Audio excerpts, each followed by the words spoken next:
It's time for another musical interlude. Let's get started. Talking with people with music in their genes, their blood, and in their soul. You are watching Musical Interlude.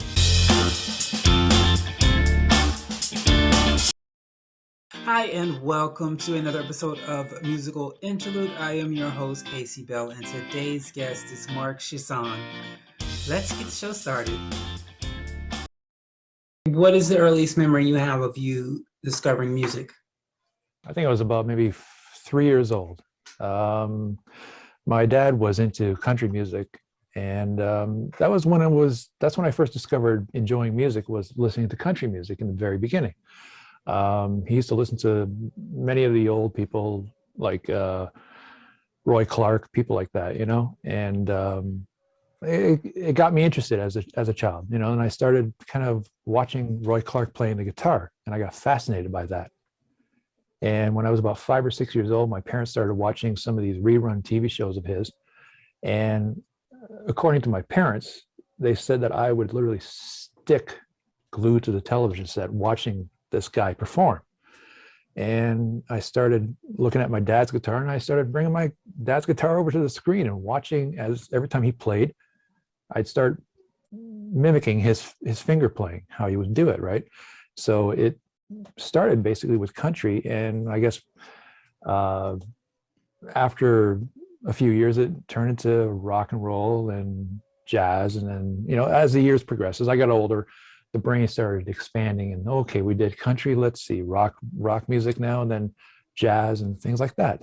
It just started with country in the very beginning. And when did you decide to take this on full on, as far as going into the studio and recording? When did you decide this is what you were going to do? Well, it was actually 20 years ago when, just over 20 years ago, I was going to college, and it was a choice between doing television post-production work, which I love to, or doing music. And at that time, it was more, there was more information about going into television post-production work than there was in music. This is before the internet was born or just beginning, and not everybody could afford internet back in 1997, 98. It's like your whole paycheck just to use it for one full day.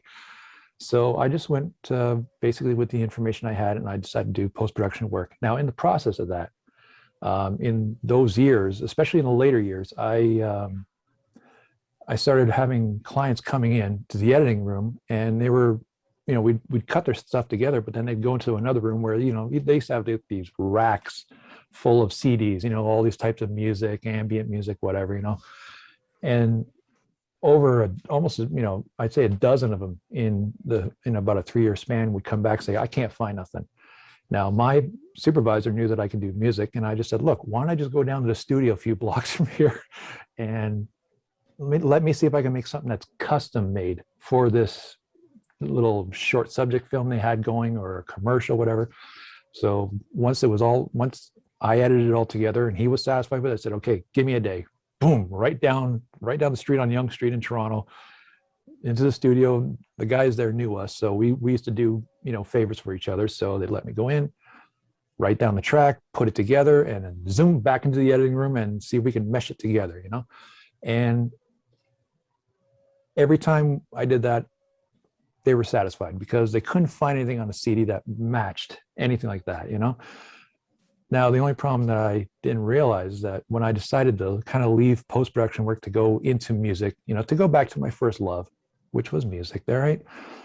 I forgot to take those samples. Never thought of it. Now, this was like about 3-4 years before I decided to leave. And I never kept any of the pieces, and I've been trying for the last year to try to go back to my old supervisors and try to track these people down, because this would be a great video portfolio to use. And I'm still searching for them. I even tried going on YouTube and other platforms to see if maybe by some miracle they're sitting there somewhere, and so far they're not, because they were anything from 2-minute commercials to little 5-minute featurettes kind of thing, so I'm still searching for them. But I thought, well, until I find those, I'll just have to start from scratch, basically, and work little by little with people who want music done, not just for television, but even for radio. Someday we're going to get back into live shows, live presentations, when, I'm not sure, but someday that's going to happen again. And they're going to want music to make their introduction, whether it be for a car or for a spokesperson, who knows, And so that's a nice a segue story.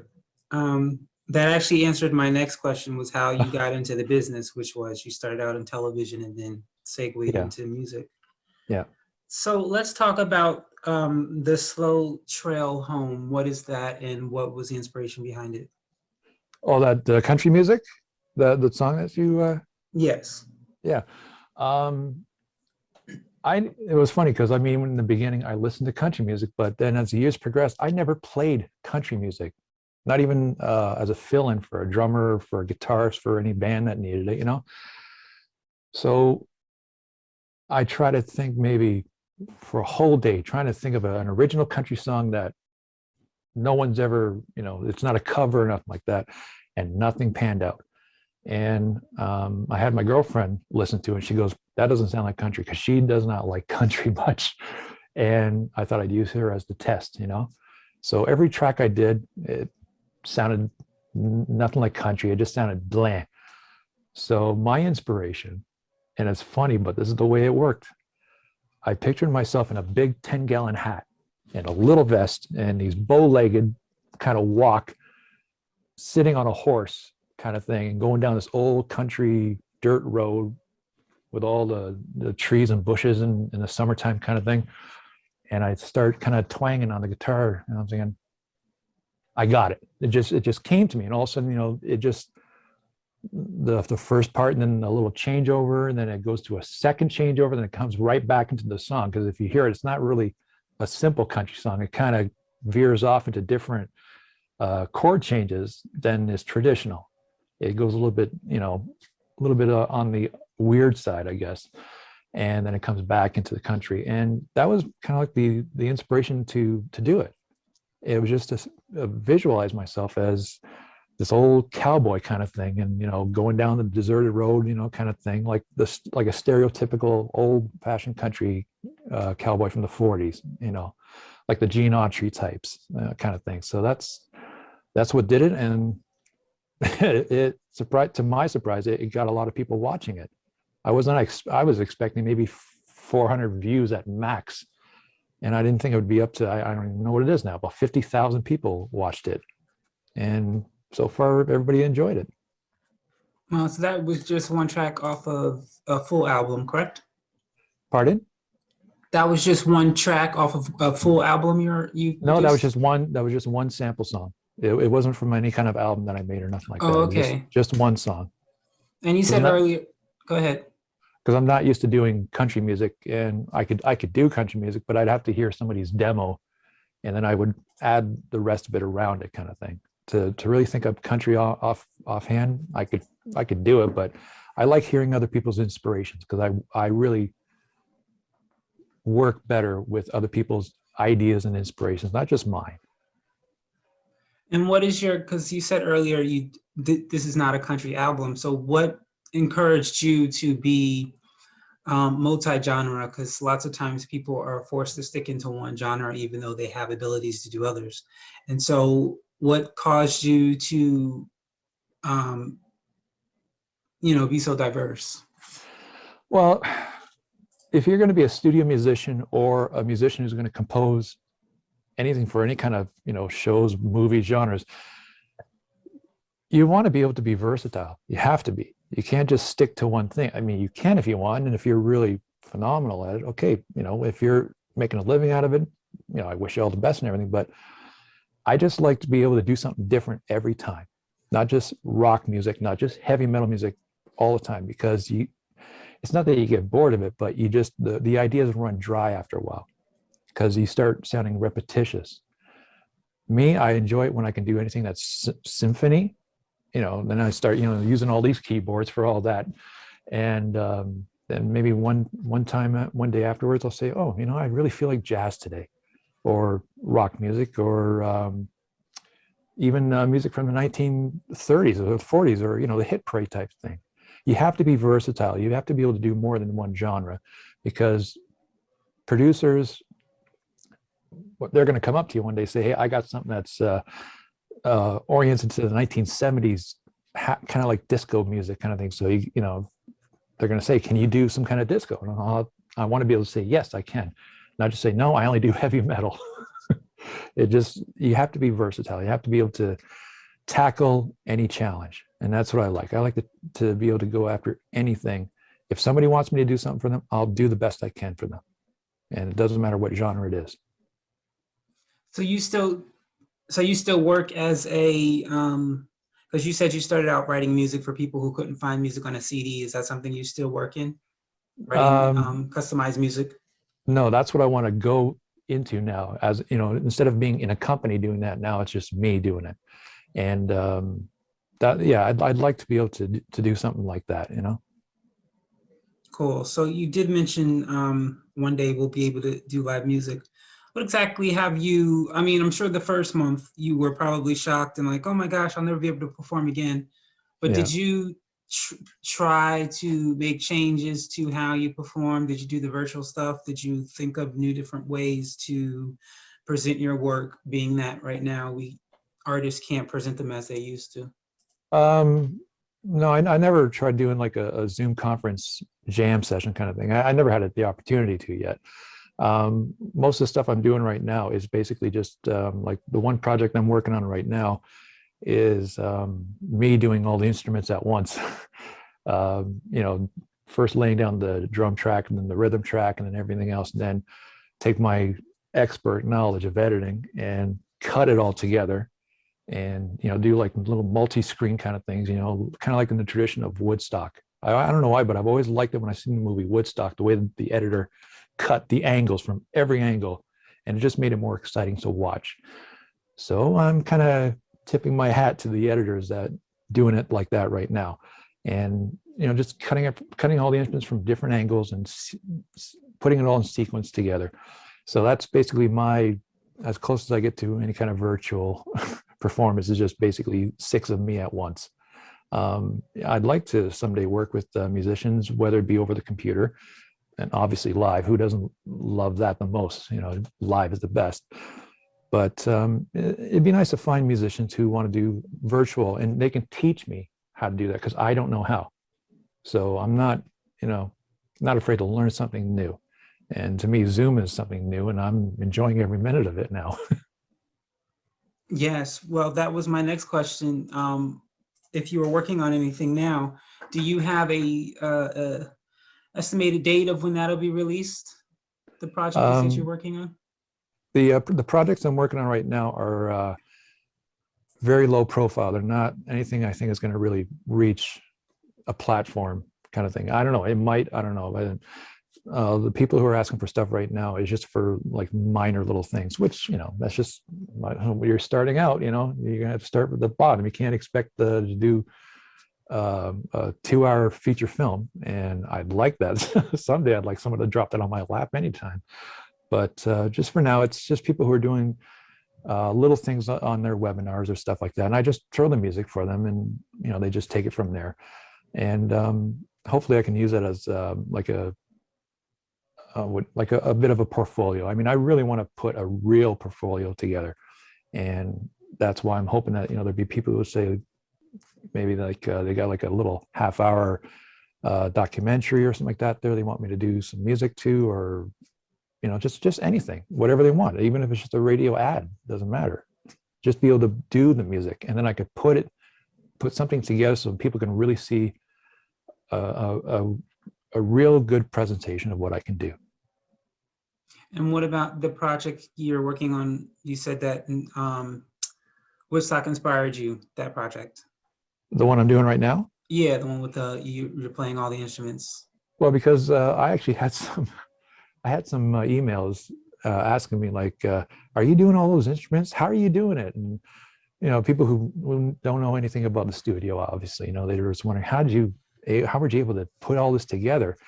In fact, a couple of the other interviews I did, they were asking, how did you have the patience to do that? And I just told them, sometimes if, the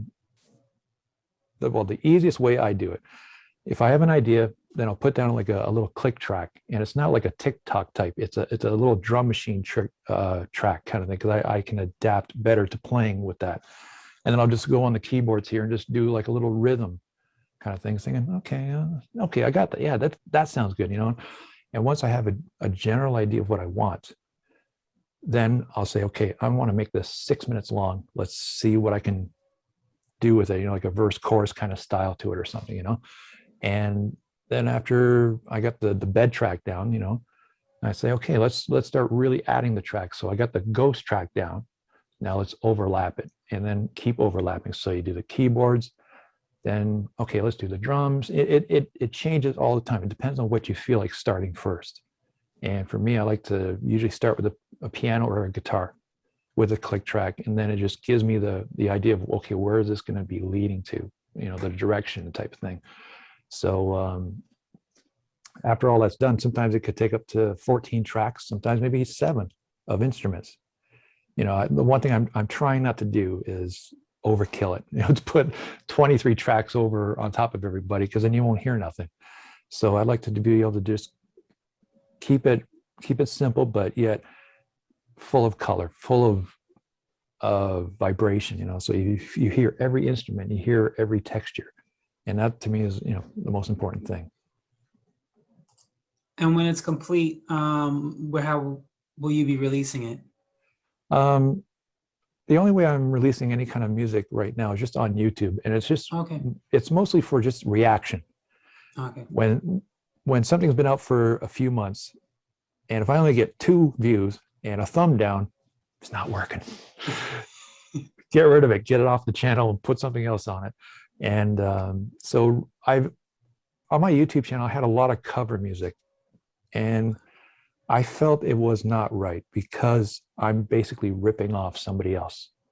And the only reason people are watching is because it's somebody else's and they just want to see how I did it. Now, a lot of people do that, and it's okay, but to me, I can't do that. I have to do something original, because that is what's going to tell me if I've got something. If I have something there, people are watching and saying, hey, this sounds good. This guy's got an original of his own, not a cover, copy, or rip off or nothing. Some of the music I do will have a little tip of the hat to maybe some musicians and composers, you know, but that's as far as it goes. It's 98% original kind of thing. It comes from other inspirations and everything, you know, just like any other songs do, you know. And when I can post those things onto YouTube and, you know, see how it turns out, then I'll know what's working and what's not. I put a movie on there recently in the last 3 or 4 months that it was an old horror movie that Bob Clark made, and he's the man who directed the movie A Christmas Story. And this was his first film, and this was like his idea of a low budget version of Night of the Living Dead, which was a low budget version in 1968. So this was his lower budget, you know. And the film really lacked music. And I thought, why not add to where there should have been music? Now, when I thought about doing this, I thought, oh, that's a big concept to think of. It's 90 minutes long. Can I do it? And I thought, why not? Just do it. You know, what can it hurt? You know. So I started watching the film a few times, marking it down, stuff like that. And where I feel the cues should be for music, for suspense or whatever, you know. And then I posted, and I thought, okay, maybe I'll check back in a week or so. Within a week, it was up 800 views.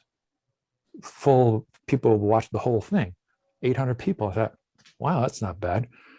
And then about a month later, I looked back again. It's like almost 4,000 people. So I thought, they liked it, you know, because that movie's been on the public domain list for forever. And people have uploaded this film on YouTube countless times. So people have already seen it. If I was the very first one to ever publish it on YouTube, I'd probably get about maybe 60,000 views. And unfortunately, it wasn't that. But just to have almost 4,000, maybe 4,500 now, that's pretty good for only 2 months. And, you know, it's just, all I did was just add symphony music to it that, you know, where it just really needed it, because it lacked it so bad. There was only a couple instruments they were on a budget to use, and that was it. So it took 50 years for me to come along and give it what it deserved. And it instead of watching the movie looking like a stage show, it looked like a movie now. And so, yeah, I think YouTube is so far at this point the best platform for me to use to post any of the music I have and just to get reactions from it. So far so good. You know, the country one, the movie that I did, and I think I got a couple of others up there that are not bad. You know, it's just everybody's different, you know, so you're going to get everybody who's going to like it or just not watch it. So you got to take the good with the bad. Right. Cool. So my last question that I have for you today is a fun question. If you had the opportunity to collaborate with anyone in the music business, whether they're a singer, musician, producer, engineer, anyone, whether they're dead or alive, whether they're known or unknown, who would it be and why? Oh, there's many people out there. I would love to just be able to have the opportunity to open the door and come in and work with them. The ones that are dead, I'll start with those ones. There was two composers that inspired me to do symphony, and one of them was Miklos Rosa. He was the one who wrote films like Ben-Hur, King of Kings, El Cid, you know, like the classic epics. And I really enjoyed listening to his music because it was just amazing how he just made it so emotional. I wish I could do that. I wish I could really make music really emotional in a film. And so there's him, and then there's another one named James Bernard, who was a British composer who did mostly Gothic movies. And he was the kind of person who every time he did a soundtrack, he took the title of the movie and put it in. So that was his little idea, you know, of what to do. And I love that, you know, because you can sing the title of the song or the title of the movie and the song is like, yeah, he got it perfectly. John Carpenter, he was a person who was inspired by, I think he was by James Bernard, because if you remember the movie Halloween, if you listen to that theme, you spell it out, Halloween, Halloween, Hallow, Hallow, Hallow, like that. And he was really inspired by that composer, I think. And today, the ones that are alive, I'd like to work for productions like Blumhouse. I always enjoyed Gothic movies and suspense movies, you know, action movies kind of thing. And Blumhouse production is one of the places I'd love to even just enter the door to get in, you know, just to add a little bit of my parts with other people's pieces, you know. I think, like I said, there's many that they just don't come to mind right now, but Blumhouse is one of the ones that really stuck to me. And I would like to work with people like that in those production companies, you know, and the ones that are independent film companies, you know, the ones that basically do things on a shoestring budget. I'd love to work with them because they're not worried about how much money.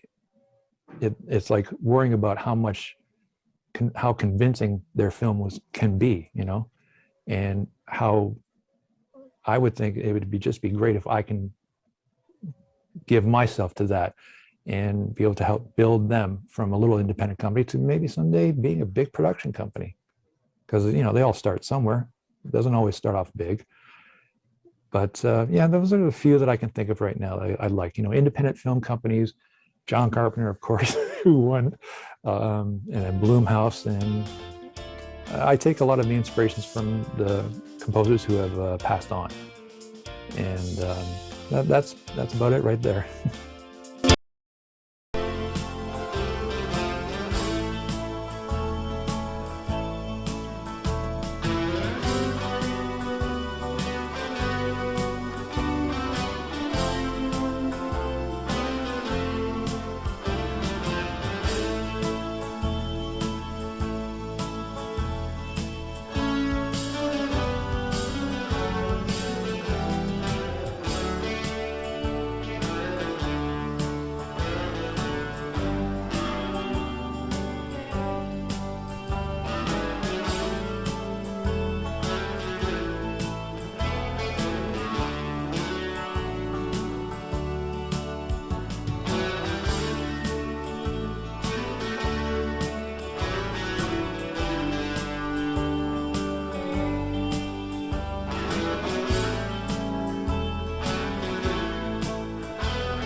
thank our guest, Marc Chiasson, for stopping on by. And of course, you, the audience, thank you so much. It's time for us to go. Have yourself a great day and a great week.